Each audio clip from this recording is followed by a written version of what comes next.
Bab 125. Dewa Pedang, Dewa Bajingan. Tango Tuoba tiba-tiba menghilang di tempat. Bang! Sesosok terbang langsung, sekali terbang, langsung terbang sejauh belasan kaki. Itu adalah Mileye. Belasan kaki jauhnya, Mileye menghantam tanah dengan keras, langsung membuat lubang yang besar pada tanah.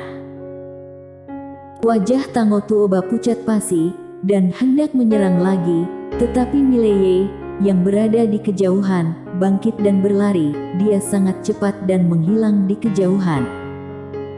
Melihat Mileye yang berlari lebih cepat dari kelinci, Tango Tuoba tiba-tiba tertawa. Marah sampai tertawa. Hamil. Dia secara alami sangat peduli dengan masalah ini. Pada kenyataannya, dia tidak hamil. Pada saat ini, Mileye tiba-tiba berlari kembali. Senyum Tango Tuoba langsung berubah dingin. Mileye berada jauh dari Tango Tuoba, mengusap dadanya yang sesak, dan berkata, "Aku akan menjadi dewa pedang." Tango Tuoba berkata dengan suara rendah, "Ada hubungannya denganku." Mileye berkata dengan serius, "Jika aku menjadi dewa pedang, maka kamu akan menjadi orang yang pernah tidur dengan dewa pedang, kan?" Kelopak mata Tango Tuoba melonjak, "Apakah kamu ingin mati?" Mileye berkata dengan tegas, "Bukankah begitu?" Tango Tuoba menatap Mileye sejenak, lalu berkata, "Dewa pedang. Aku tidak tahu apakah kamu akan menjadi dewa pedang atau tidak. Aku hanya tahu, kamu pasti akan menjadi dewa bajingan." Mileye.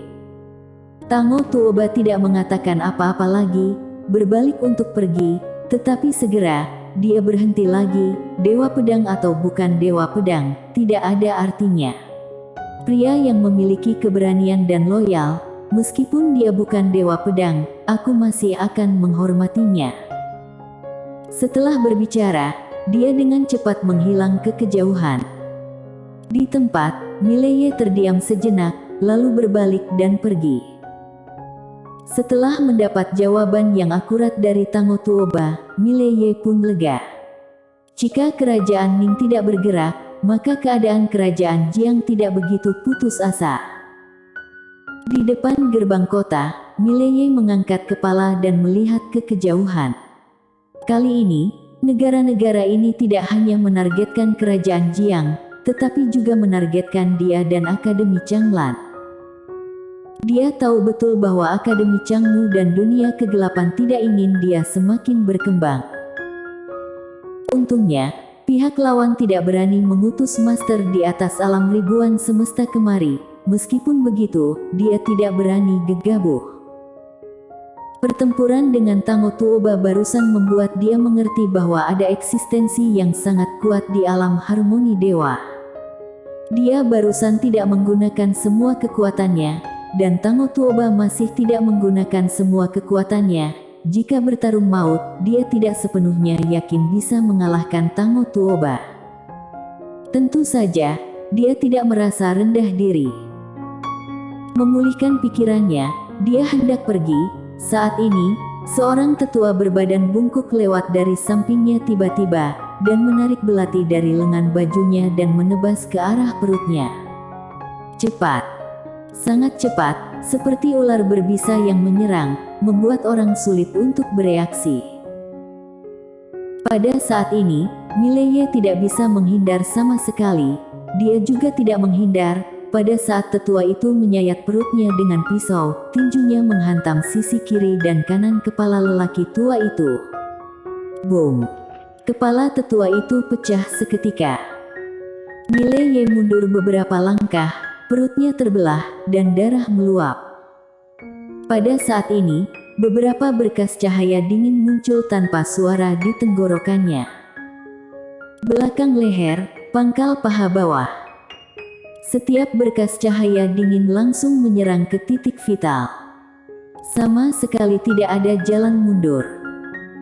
Mileye tidak berencana untuk mundur, dia merentangkan tangan kanannya. Pedang keindahan spiritual muncul dengan tenang, dan saat berikutnya, dia menyapu dengan pedang.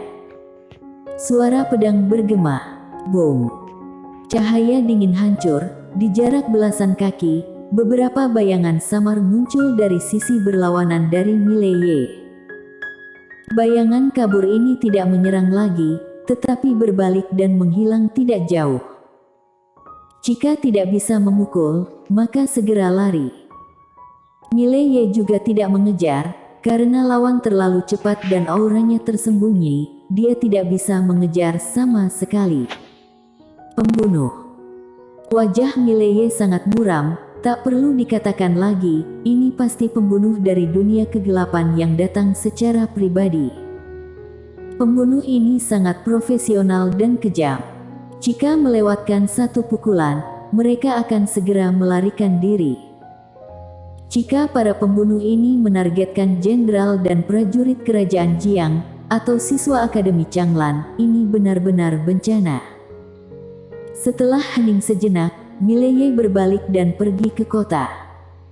Setelah sekitar 15 menit, dia pergi keluar kota lagi, kemudian langsung keluar kota. Di pegunungan yang luas, Mileye berlari liar sepanjang jalan, dan segera dia datang ke sebuah paviliun, dan di paviliun berbaring seorang pria. Pria itu menyilangkan kedua kakinya yang jenjang, tangannya memegang dua buah bola besi hitam legam. Mileye berjalan masuk ke paviliun, pria itu melirik Mileye, buta. Pada saat ini, jiwa pedang yang kuat dan momentum pedang tiba-tiba menyelimuti pria itu, dan dalam sekejap, seluruh paviliun meledak terbuka. Mata pria itu sedikit menyipit, Super Master Pedang. Mileye duduk di samping, bahas urusan penting. Pria itu berkata dengan suara rendah, "Yang mulia tahu aturan kami." Mileye mengangguk, "Aku tahu." Setelah mengatakan itu, dia mengeluarkan kartu hitam. Melihat kartu hitam ini, pria itu langsung melirik Mileye. Kartu hitam ini adalah kartu tingkat tertinggi Paviliun Zuixian. Dengan kata lain, itu adalah simbol status.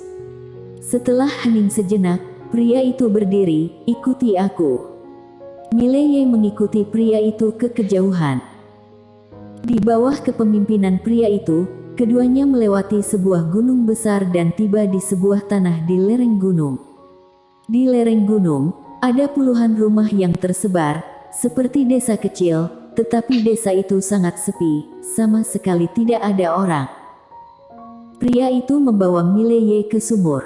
Saat ini, seorang wanita sedang mengambil air. Wanita itu berusia sekitar 20 tahun. Dia mengenakan kemeja linen dan celana ketat linen, di area pinggangnya diikat tali rami, dia tidak memakai sepatu, telanjang kaki. Pria itu dengan hormat berkata, "Kakak, ada bisnis." Wanita itu berbalik dan melirik Mileye. Pada saat ini, Mileye juga melihat wajah wanita itu melalui mata pedang. Wajah wanita itu tidak cantik, tetapi sangat menarik. Wanita itu meletakkan ember, dan langsung duduk di atas batu di tanah. "Bisnis apa?" Mileye berkata, "Lindungi orang." Wanita itu menggelengkan kepalanya, "Kami hanya membunuh orang." Mileye berkata, "Tidak ada bedanya." Wanita itu menatap Mileye, "Melindungi orang lebih sulit daripada membunuh orang." Mileye terdiam. Setelah beberapa saat, wanita itu tiba-tiba berkata, "Tentu saja, tidak ada hal yang tidak bisa diselesaikan dengan uang, naikkan harganya. Mulai dari 80 juta koin emas, jika kamu setuju, kita bahas lagi." Mileye berkata, "Boleh."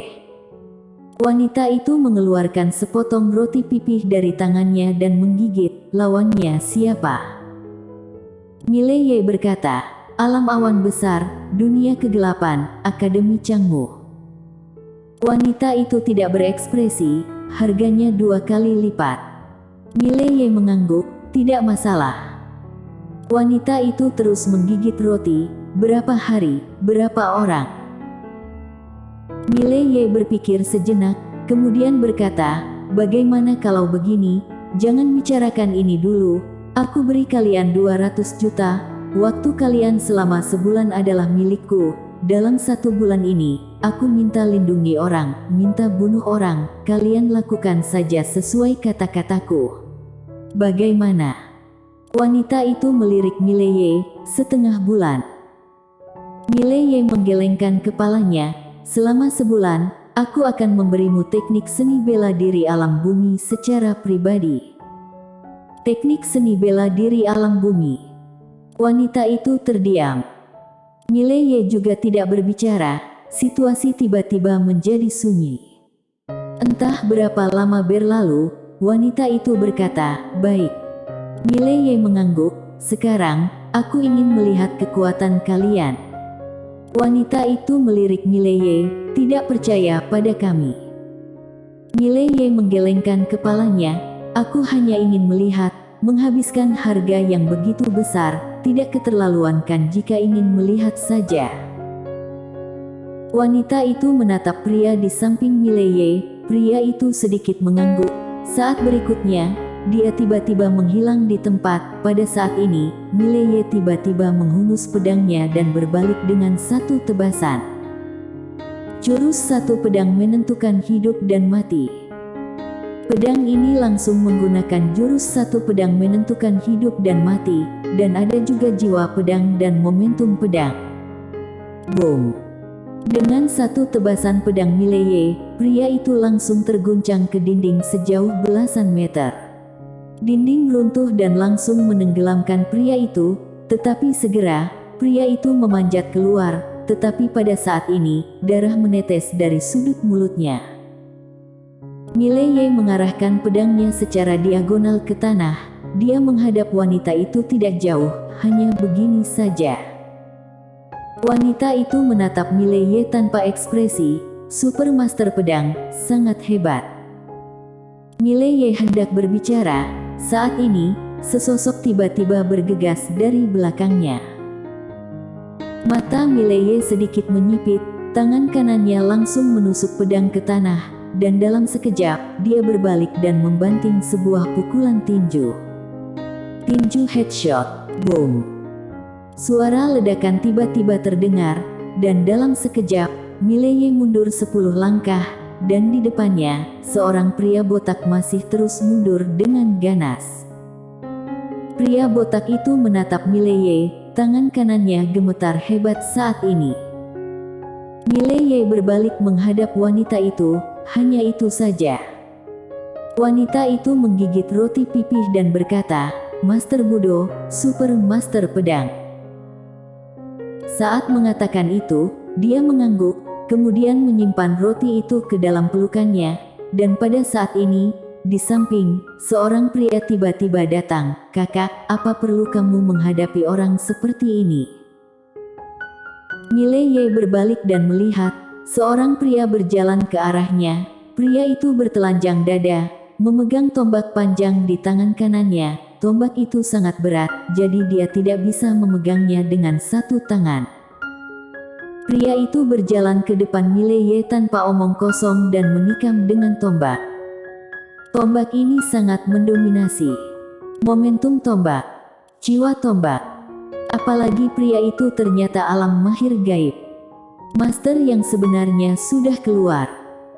Mileye mencabut pedang di tanah, menebas ke depan. Pedang ini tetaplah jurus satu pedang yang menentukan hidup dan mati. Tidak hanya itu, tapi juga bercampur dengan jiwa pedang dan jiwa pertarungan. Dua alam konsepsi. Menebas dengan pedang.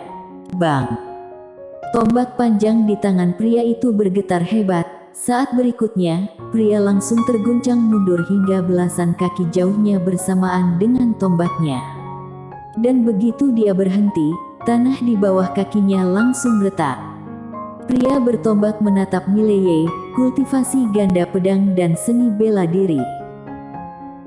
Mileye tidak kembali ke pria bertombak, tetapi menghadap ke wanita berbaju linen tidak jauh. "Maaf, jujur saja, kalian tidak sepadan dengan harganya." Setelah berbicara, dia menyimpan kembali pedangnya, berbalik dan pergi. Orang-orang yang bertarung melawannya sama sekali tidak lemah, harus dikatakan sangat kuat, tetapi orang-orang ini tidak begitu berharga. Dia rela menghabiskan uang, tetapi dia tidak akan menghabiskan uang dengan sembarangan. Sama seperti setiap beberapa langkah yang diambil Mileye, wanita berbaju linen di belakangnya tiba-tiba menghilang di tempat, dan saat berikutnya, dia berbalik dan menebas dengan pedang. Tidak meremehkan, pedang dengan kekuatan penuh. Namun, pedang itu menebas ke udara dan berhenti tiba-tiba, karena entah kapan wanita berbaju linen itu menekan ketiak Mileye di beberapa titik dengan jarinya, dan dalam sekejap, rasa sakit yang tajam menyebar ke seluruh tubuhnya. Dan inilah awalnya, wanita berbaju linen itu tiba-tiba memutar jari-jarinya ke telapak tangannya dan menepuk tenggorokannya dengan telapak tangan, sangat cepat. Jari-jari kaki Mileye menghentakkan tanah dan hendak melangkah mundur, tetapi kaki telanjang wanita berbaju linen itu menginjak punggung kaki kanannya di beberapa titik. Langkah ini tiba-tiba menghentikannya untuk mundur, dan pada saat yang sama, wanita berbaju linen itu langsung menepuk tenggorokannya. Boom! Mileye mundur sejauh 10 kaki berturut-turut. Setiap kali dia mundur selangkah, tanah langsung meledak. Wanita berbaju linen itu tidak lanjut menyerang. Dia melirik Mileye, kultivasi trio, fisik, pedang dan seni bela diri. Mileye hendak berbicara. Saat ini, bayangan tiba-tiba melintas dari kejauhan, dengan kecepatan yang sangat cepat, dan bergegas ke depan Mileye dalam sekejap mata. Selanjutnya, bayangan yang tak terhitung jumlahnya menyelimuti Mileye. Bang bang bang.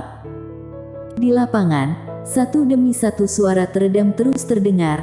Setiap kali suara teredam terdengar, Mileye akan mundur terus-menerus. Setelah beberapa tarikan napas, Mileye sudah mundur sekitar 20 kaki. Saat dia berhenti, orang di depannya sudah menghilang, dan di belakang wanita berbaju linen di kejauhan, entah sejak kapan berdiri seorang pria jahat. Tubuh pria ini sangat kurus, bisa digambarkan dengan kulit membungkus tulang, tapi pandangannya sangat tajam. Di tempat, Mileye menyeka darah dari sudut mulutnya. Dia menghadap wanita berbaju linen dan yang lainnya di kejauhan, sudut mulutnya sedikit terangkat. Orang-orang ini semuanya berbakat, jika bisa bergabung dengan Akademi Changlan. Memikirkan hal ini, tangan kanannya tiba-tiba terentang, pedang keindahan spiritual menghilang, digantikan oleh pedang hitam besar. Saat berikutnya, seluruh tanah tiba-tiba bergetar hebat, dan dalam sekejap, kekuatan bumi yang menakutkan langsung berkumpul di sekujur tubuhnya. Pada saat ini, tidak jauh, ekspresi wanita berbaju linen dan yang lainnya semuanya tampak serius. Bersambung.